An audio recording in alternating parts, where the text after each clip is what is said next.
Morning prime में आगे बढ़ते हैं, रुक करते हैं बिहार की सियासत से आई बड़ी खबर का। पप्पू यादव लोकसभा के लिए आज पूर्णिया से इंडिपेंडेंट उम्मीदवार के तौर पर नामांकन करेंगे। पप्पू यादव ने हाल ही में अपनी पार्टी का विलय कांग्रेस में किया था, लेकिन सीट बंटवारे से पहले ही लालू प्रसाद यादव ने बीमा भारती को यहां से टिकट दे दिया और बीमा भारती ने पूर्णिया से नामांकन भी भर दिया।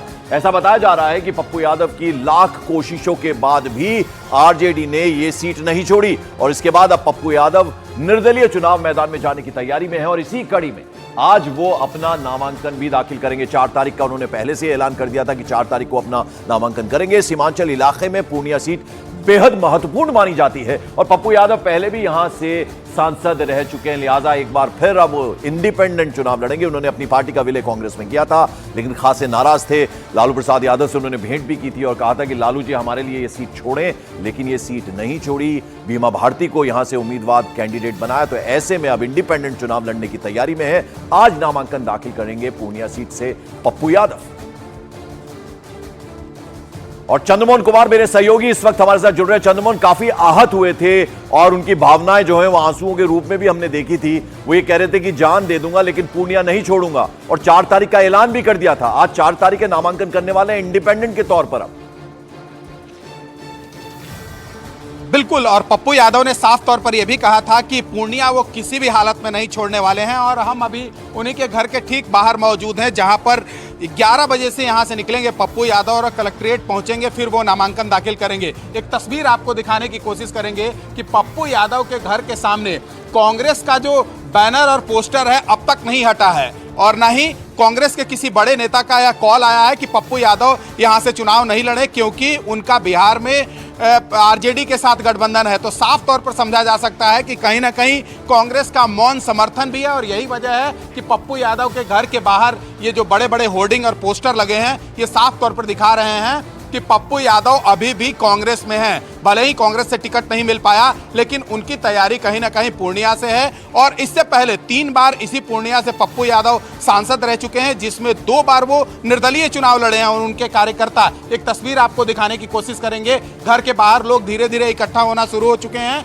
और 11 बजे पप्पू यादव यहां से निकलेंगे। एक भवन है जहां पर पहुंचेंगे, अपने कार्यकर्ताओं को संबोधित करेंगे और उसके बाद फिर कलेक्ट्रेट पहुंचेंगे, जहां से वो नामांकन दाखिल करेंगे। तो पार्टी के कार्यकर्ता और इनके जो साथ जुड़ने वाले लोग हैं वो साफ तौर पर यह कह रहे हैं कि पप्पू यादव को निर्दलीय सूट करता है, क्योंकि 2 बार यहां से वो सांसद रह चुके हैं निर्दलीय और 1 बार एक पार्टी के टिकट पर चुनाव लड़े थे। तो साफ तौर पर समझा जा सकता है कि पप्पू यादव ने जो अपना वादा किया था उससे वो पीछे हटने के लिए तैयार नहीं है और उसकी तैयारियां भी लगभग शुरू हो चुकी हैं। चलिए, आप कोशिश कीजिएगा कि पप्पू यादव से जल्द आपकी बात हो, वापस आपके पास लौटेंगे। फिलहाल आपका बहुत बहुत शुक्रिया।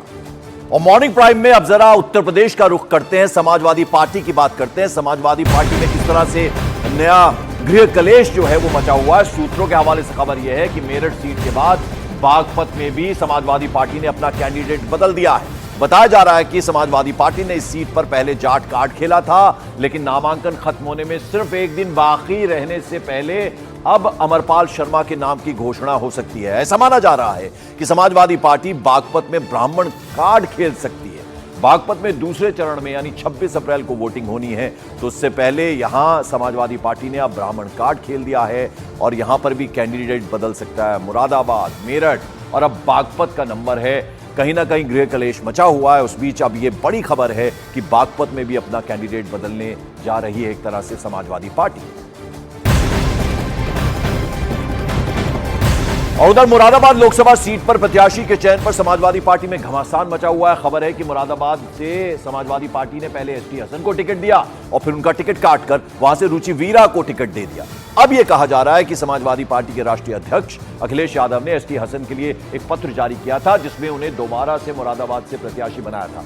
हालांकि रुचि वीरा का नॉमिनेशन करने के बाद पत्र जारी किया गया था। रुचि वीरा का सिंबल कैंसिल करने के लिए चुनाव आयोग को पत्र लिखा गया था। इसके बाद अखिलेश यादव ने पत्र लिखा और यह पत्र लखनऊ से मुरादाबाद चुनाव ऑफिसर के पास भेजा गया, लेकिन समय से यह पत्र नहीं पहुंचा। इस कारण लेटर रिसीव नहीं किया गया और यही वजह थी कि रुचि वीरा ही कैंडिडेट बनी रही। इस तरह की भी खबर है मुरादाबाद से। देखिए, अखिलेश जी मुझे चाहते थे कि मैं चुनाव लड़ूं, उसके लिए उन्होंने इंतजाम भी करे और मेरे पास कागजात भी भिजवाए, चार्टर्ड प्लेन से यहाँ पे आए अब वो यहाँ के कुछ बाहरी नेता हैं, उन्होंने जो लखनऊ से आए हुए लोगों को ट्रैप कर लिया और उन्हें रामपुर ले गए। रामपुर में इतनी देर लगा दी कि यहाँ का टाइम निकल गया। बाद में 4:20 पे वो लेटर, उसकी ओरिजिनल कॉपीज भी आ गई थी, लेकिन उस टाइम निकल चुका था। अमित सिंह मेरे सहयोगी मेरे साथ जुड़ रहे हैं सीधा लखनऊ से। अमित, 2 खबरें हैं, बड़ा संक्षेप में बताइएगा, बागपत के बारे में भी और फिर मुरादाबाद में जो कुछ हुआ है।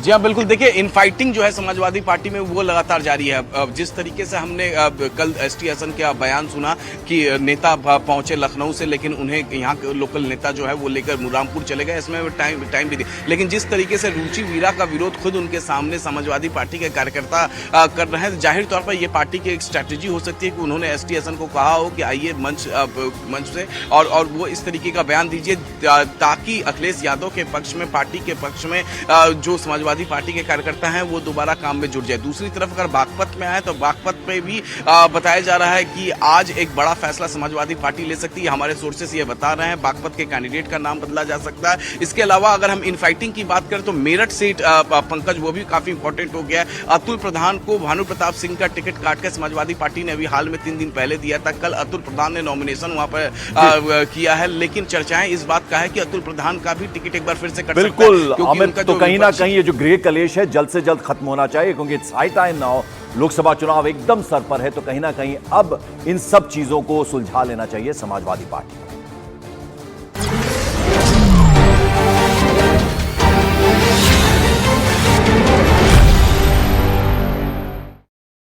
राम राम, सत श्री अकाल, आदाब दोस्तों। मैं boxer Vijender Singh, Olympic medallist, और मैं आ रहा हूं सभी सवालों का जवाब देने न्यूज 18 इंडिया पर बहुत जल्द।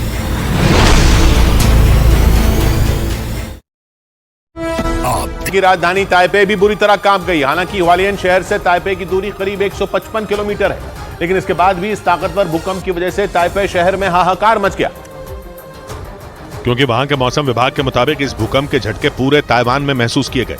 ताइवान की राजधानी ताइपे से भी जलजले का डरा देने वाला एक वीडियो सामने आया। ये वीडियो वहां के एक न्यूज चैनल का बताया गया। जो वीडियो सामने आया उसमें न्यूज रूम के अंदर रखी हर एक चीज भूकंप की वजह से बुरी तरह हिलती दिखाई दी। कंप्यूटर, लाइटें और दीवारों पर लगी टीवी तो इस कदर हिल रहे थे जैसे वो अगले ही पल जमीन पर गिर जाएंगे। भूकंप के झटके महसूस करते ही वहां काम कर रहे लोग जान बचाने के लिए भागते नजर आए। हालांकि थोड़ी देर बाद वहां सब कुछ शांत हो गया। इसी तरह का एक दूसरा वीडियो भी ताइवान से सामने आया। ये वीडियो एक हाउसिंग सोसाइटी में मौजूद एक फ्लैट का बताया गया। वीडियो में एक कुत्ता भूकंप आने से ठीक पहले दौड़कर घर के अंदर सो रहे लोगों के पास जाता दिखा। मतलब उसे पहले ही यह आभास हो चुका था कि जलजला आने वाला है। हुआ भी बिल्कुल वैसा ही, क्योंकि जैसे ही वो अंदर गया पूरी इमारत हिलने लगी। डर के